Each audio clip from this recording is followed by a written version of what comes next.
안녕하세요. 책 읽어주는 스님 오늘 네 번째 시간 갖도록 하겠습니다. 오늘은 제2장 악마와 대화하다라는 장이고요. 첫 번째 소제목으로는 안으로 깊이 사유한 사람. 붓다가 깨닫기 이전에는 악마에게 괴롭힘을 당해도 그다지 이상하지 않다. 그런데 깨달은 뒤 인멸에 이르기까지 종종 악마가 출현하고 있다. 우리가 쉽게 만날 수 있는 붓다의 전기에서는 깨달음을 이루기 전에 아주 많은 악마들이 한꺼번에 출현했고, 붓다는 그 모든 악마의 항복을 받고서 깨달았다고 한다. 그런데 이른 시기에 성립한 원시불전에서는 붓다와 악마의 대화에 대해서 특별히 장을 따로 하나 하려 할 정도로 악마는 자주 그 모습을 드러내고 있다. 이런 경전을 직접 읽기 전에는 붓다가 한꺼번에 모든 악마의 항복을 받아냈으니 더 이상 악마와 왈가왈부할 일은 없으리라 생각했다. 하지만 깨달음을 이룬 뒤에까지도 악마가 자주 나타났다면 여기에는 뭔가 깊은 사연이 담겨 있음에 틀림없다. 이것이 바로 지금부터 풀어가야 할 주제이다. 결론부터 말하자면 깨달았다고 해서 모두 끝난 것은 아니라는 말이다. 다시 말하면 앞장에서 말한 청정행과 깊은 관련이 있는 것이다. 악마는 붓다 마음속 깊이 자리잡은 번뇌이며 마음의 네거티브, 즉 소극적인 면을 상징한다. 붓다는 인류에게 가르침을 전한 위대한 스승이었지만 한편으로는 수행자였다. 일생 동안 자기 정화에 전념하면서 오로지 향상일로를 걸었던 사람이다. 악마는 바로 그와 같은 향상일로에 나타난 붓다의 미혹이며 번뇌라고 말해도 좋다. 일생 동안 그것을 정화해 가면서 걸어갔다고 생각해도 무방하다. 또한 전법자 붓다는 높은 곳에서 법을 설하기보다는 수행자 무리들과 함께 길을 걸어가는 입장이었다. 붓다 교단에 들어가는 사람은 제자이기보다 동료이며 벗이었다. 함께 우정을 나누고 함께 반성하며 서로 돕고 격려하면서 함께 진리의 길을 걸어가는 청정행의 길동무였던 것이다. 붓다에게 나타난 악마는 우리들 범부의 번뇌와는 질적으로 달랐다. 차라리 자기 반성의 계기라고 볼 수 있다. 본래 붓다는 어린 시절부터 혼자서 고요히 안으로 사색하기를 좋아하던 사람이었으며 이런 성격은 인간 붓다의 큰 특징 가운데 하나이다. 만약 이런 내적인 사유가 없었다면 결코 무소유의 출가자가 되어 외골로 도를 구하지 않았을 것이다.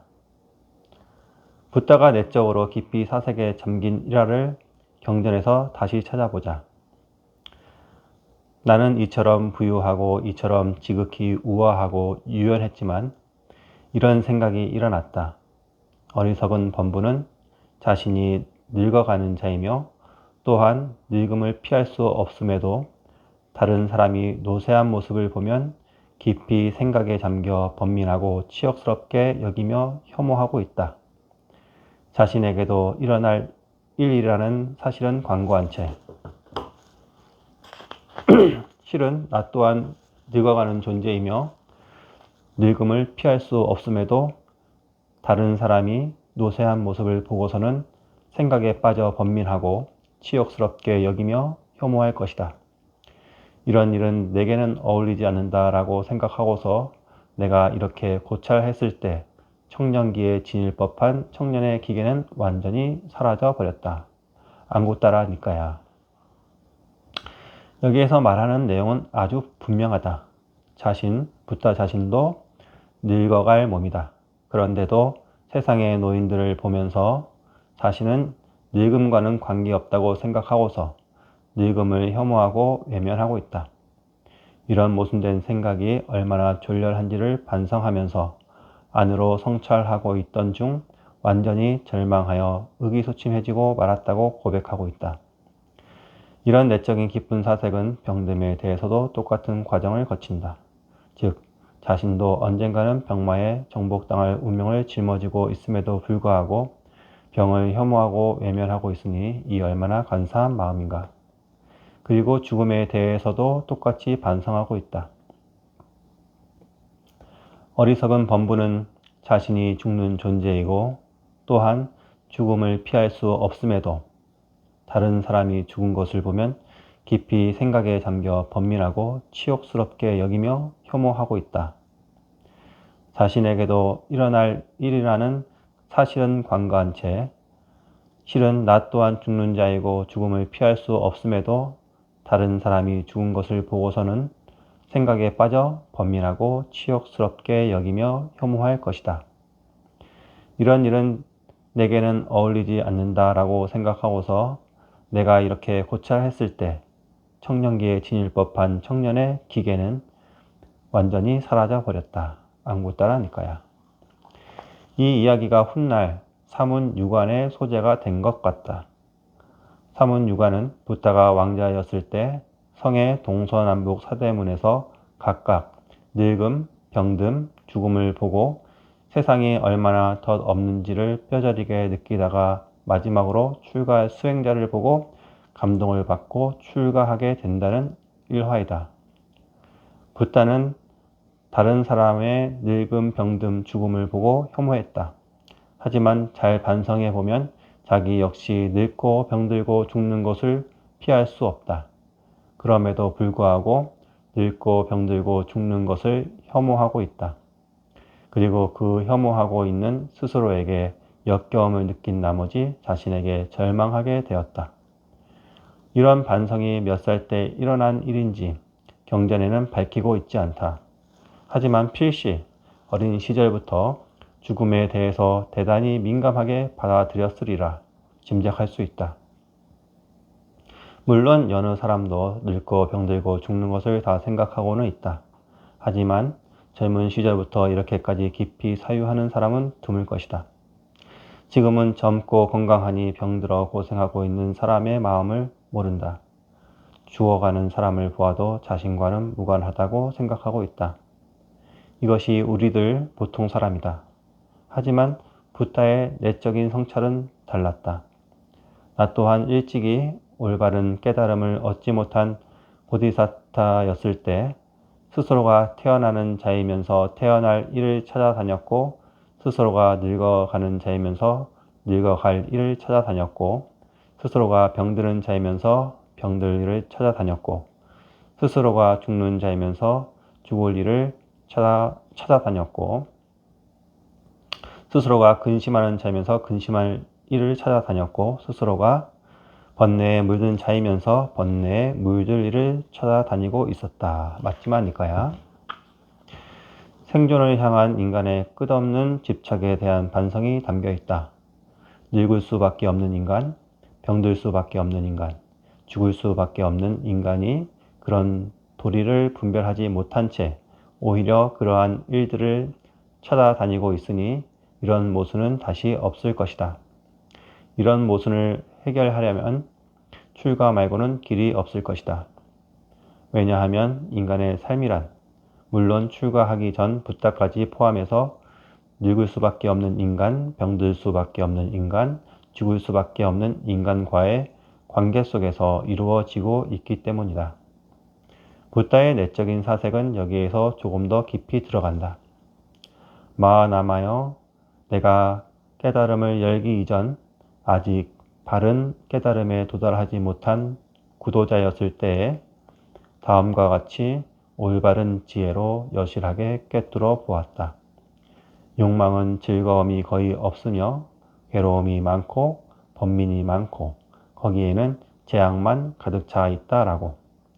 하지만 나는 욕망이나 악한 일 말고는 그 어디에서도 즐거움을 체험하지 않았다.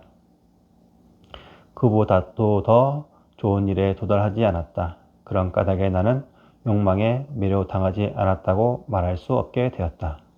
맞지만 이거야.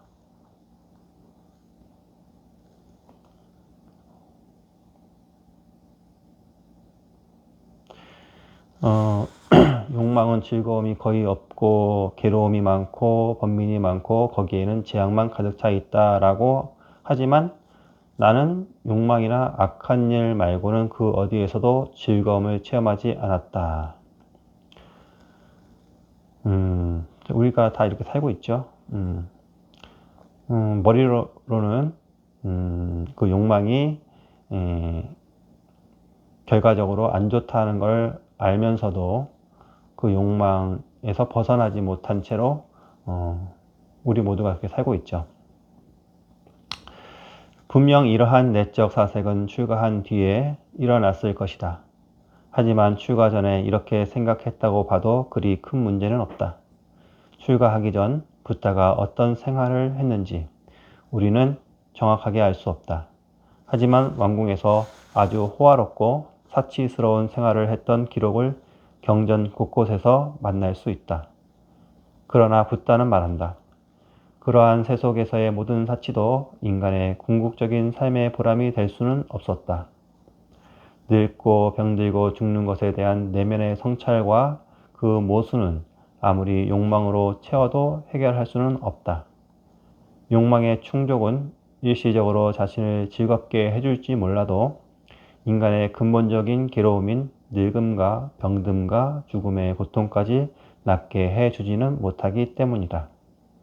붓다는 욕망이 자신을 해탈로 인도해 주지 못한다는 것을 알고는 있었지만 그렇다고 해서 또 참다운 안락이란 것이 과연 무엇인지는 알지 못했다고 고백하고 있다.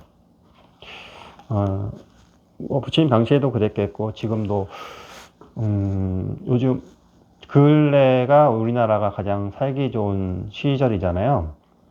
그래서 지금 코로나가 터지기 이전에는 먹는 것도 참 풍요롭게, 뭐 지금도 풍요롭게 드실 수 있지만 외식도 참 자주 했을 것이고 여행도 많이 갔고 아마 대한민국이 생긴 이래로 가장 욕망을 즐기고 있는 시대가 아닌가 생각이 들어요. 그런데 그 욕망들이 늙고 병들고 죽음도 해결할 수는 없다라고 얘기하고 있는 거죠. 근데 그 욕망에서 돈이라는 것이 있어야지 그 욕망을 채울 수 있겠죠. 그래서 그 돈만 있으면 뭐 성형이라든지 병원을 다니면서 병듦과 늙음과 죽음을 좀 늦출 수는 있겠지만은 근본적으로 벗어날 수는 없겠죠. 부처님은 그런 병들고 늙고 죽음에 대해서 가장 그것이 근본적인 괴로움이라고 생각하셨고 그 괴로움에서 벗어나기 위해서 수행을 하셨고 그리고 그 괴로움으로부터 벗어난 분이라고 얘기할 수 있겠죠. 우리는 근데 지금 시대를 살면서 그런 부분을 별로 생각하지 않고 사는 것 같아요. 우리도 언젠가 늙고 병들고 죽을 텐데 그런 걸 별로 생각하지 않고 그냥 지금 현재의 쾌락만을 욕망만을 쫓고 사는 게 아닌가라는 반성도 되고요.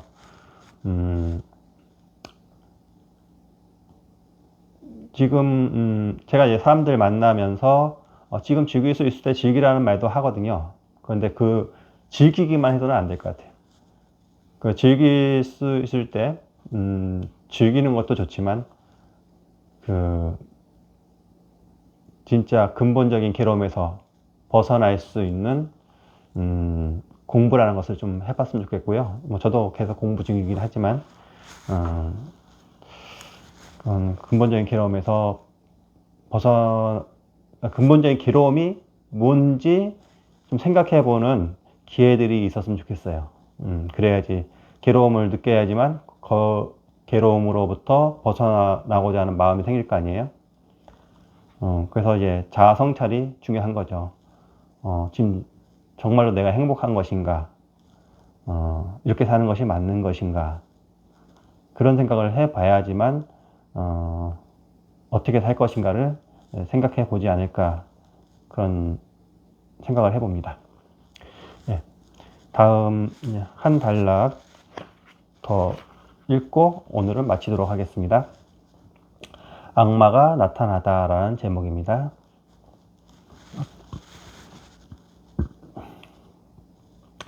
붓다의 내적 성찰의 힘은 당연히 그를 출가 수행으로 이끌었고 출가하고 6년 뒤에 깨달음을 열게 했다. 하지만 이런 내적인 성찰은 자신의 이중적인 태도에 대한 반성인 동시에 망설임이기도 했다. 그리하여 마침내 악마가 나타나게 된다. 그러면 붓다는 악마의 유혹이나 협박을 어떻게 이겨냈을까? 수타니파타는 깨달음을 열기 전 고행할 때 찾아온 악마와의 일을 이렇게 들려준다. 네란자라 강가에서 안온함을 얻기 위해 열심히 마음을 한 곳에 집중하면서 노력하여 명상하고 있던 나에게 악마 나무치는 동정 어린 말을 건네며 다가왔다. 고행자여, 그대는 몹시 야위었고 안색도 좋지 않다. 그대에게 죽음이 가까이 오고 있다. 고행자여, 그대가 살아날 가능성은 전혀 없다. 어떻게 해서든 살아라. 사는 편이 더 낫다. 목숨이 붙어 있어야 이런저런 선행도 할 수 있지 않겠는가. 그대가 배달을 배우면서 청정한 수행을 하고 성스러운 불에 공양물을 올린다면 그것만으로도 큰 공덕을 쌓을 수가 있을 것이다. 고행으로 몸을 괴롭힌들 무엇을 이루겠는가. 그토록 힘들여 수행하는 길은 가기도 어렵고 실천하기도 어렵고 도달하기도 어렵다. 수타니파타. 유혹하고 있죠. 악마는 실로 교묘했다. 경전에는 동정 어린 말을 건네면서 다가왔다고 적혀 있다.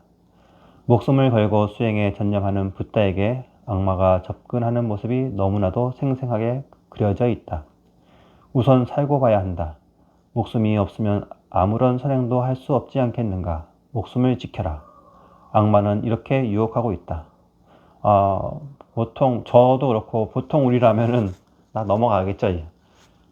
우리가 삶에 있어서도 이런 유혹, 물론 위로라고 하는 말들이겠지만 어떻게 보면 그것들이 다 악마의 유혹이지 않나라는 생각이 들어요. 지금 이 구조를 보니까 이런 말 많이 들어보지 않았나요? 우선 살고 봐야 하지 않겠냐. 목숨이 없으면, 건강이 없으면 아무것도 못하지 않겠냐. 그러니까 일단 너부터 살아라. 이런 말 많이 듣고 살죠.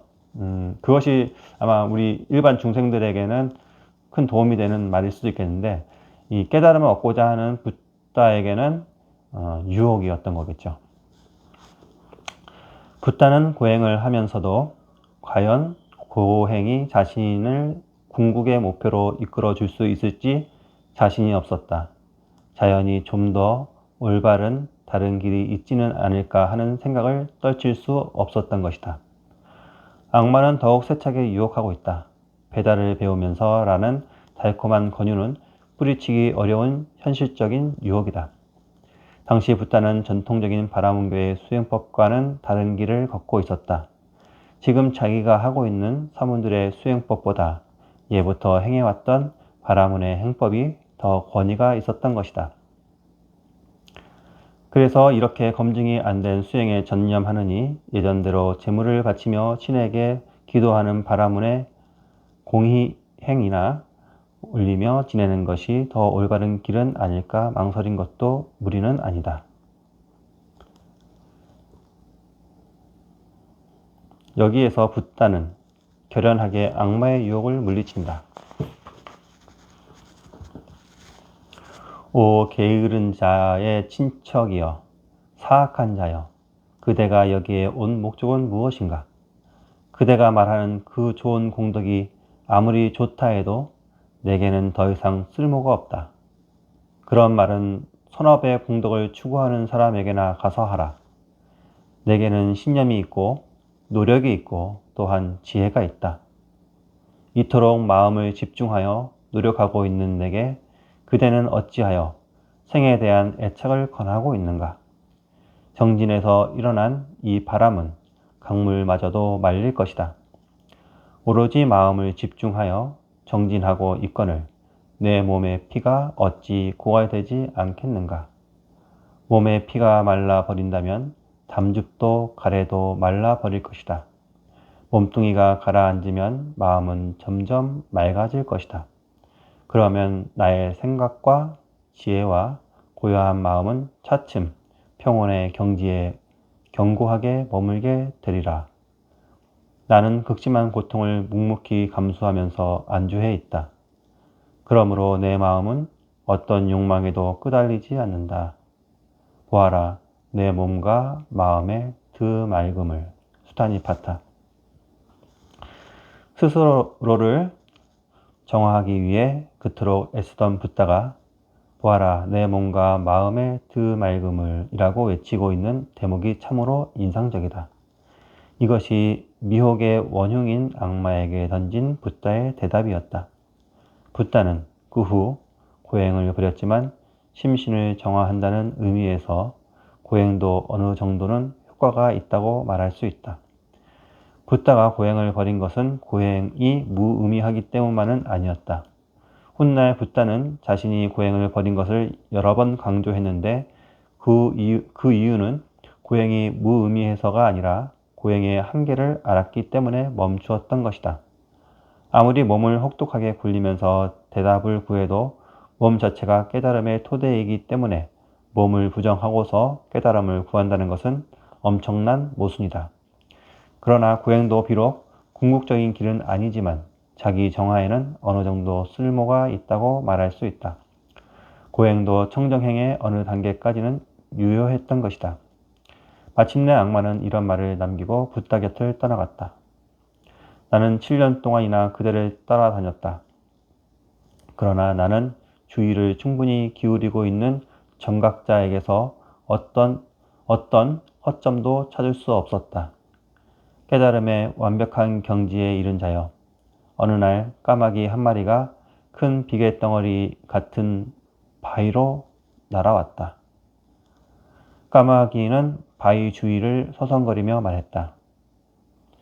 아, 참 맛있는 고기 덩어리가 있구나. 자, 어느 부분이 제일 연하고 맛있을까? 그러나 맛있는 먹이를 찾아내지 못하자 까마귀는 멀리 날아가 버렸다. 바위를 먹이인 줄 알고 접근해 와서는 그만 날아가 버린 저 까마귀처럼 가자, 얘들아, 저 고타마 붓대에게서 떠나가자. 수타니파타.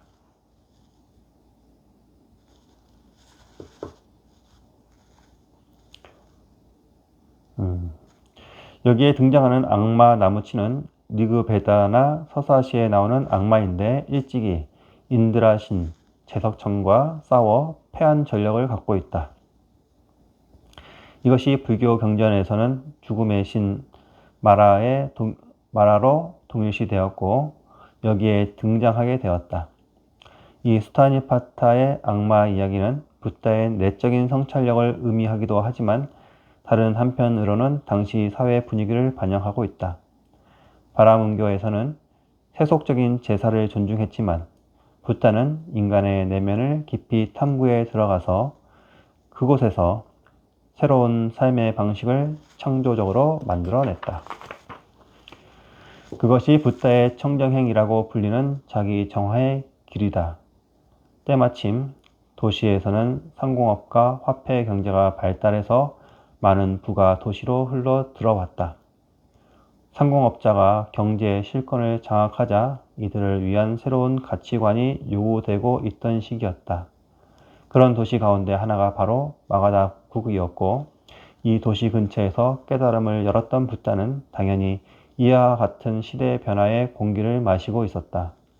따라서 그에게 출현한 나무치는 붓다의 미혹이었다고 보는 것이 당연하겠지만 견해에 따라서는 예부터 전해 내려오던 바라문교 가치관의 공격이었다고 볼 수도 있다.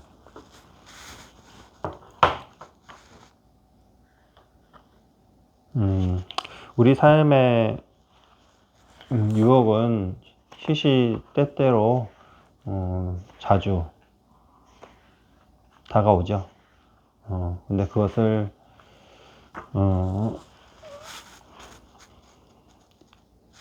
알아차려야 될 것 같아요. 그것도 이것이 유혹인지 자기 합리화를 생각하는 것도 유혹이죠. 자기 핑계를 대거나 변명되는 그런 행위들도 유혹일 것이고, 정당화 이런 것도 유혹인 것 같아요. 저희 스님들에게도 그런 유혹들이 참 많은 것 같아요. 스님도 이걸 하셔야죠.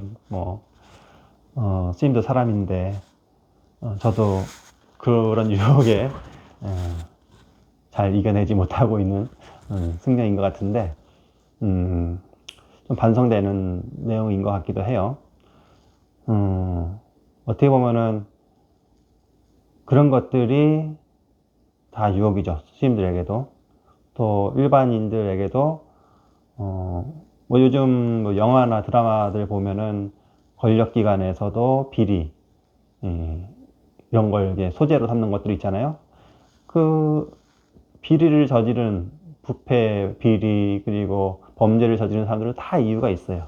그 이유가 바로 유혹인 거죠. 그런 것을 좀 이렇게 반성해보고, 물론 그런 유혹들이 쉽고 편하고 이익이 있고 하기 때문에 잘 빠질 수 있는데, 그것을 정당화하는 마음을 내기보다는 조금 힘들더라도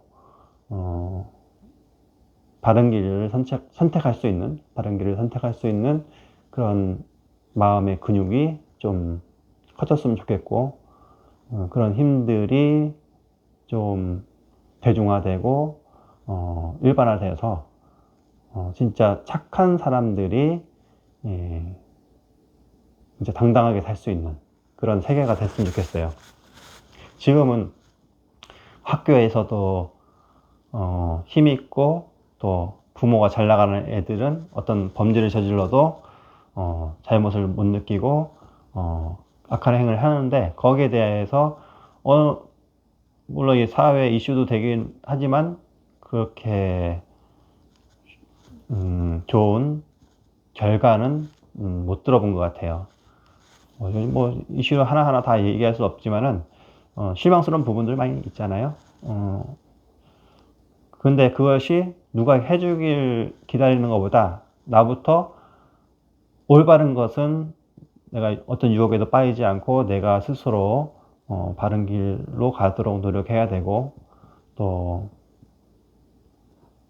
그런 것을 조금 같이 공유하고 같이 그렇게 살도록 노력하는 게 좋아요. 일방적인 착함? 악함? 그런 거는 없는 것 같아요. 악한 것도 많은 사람들이 그것을 하면은 악이 아니라고 하잖아요. 근데 악이 많아지는 것보다 선이 많아지는 그런 사회가 됐으면 좋겠습니다. 아직도 뭐 그런 분들이 많고,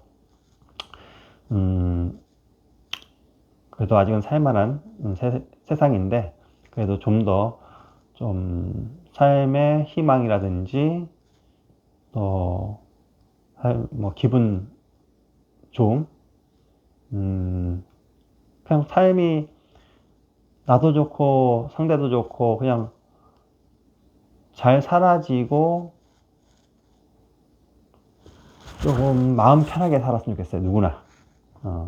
그래서 잘못한 사람은 거기에 대한 대가를 받고, 또 잘한 사람은 거기에 대한 또 대가를 받을 수 있는 세계. 물론 법구경의 내용이 그럴 만한 열매가 맺어져야지 그런 과보가 있다고 얘기했지만, 그런 선한 과보들이 많이 열릴 수 있도록 우리 모두가 선의 씨앗을 많이 심으면 좋겠다는 생각을 해봅니다. 네, 오늘은 여기까지 책을 읽어드리고요. 다음에 또 영상 올리도록 하겠습니다. 네, 성불하십시오.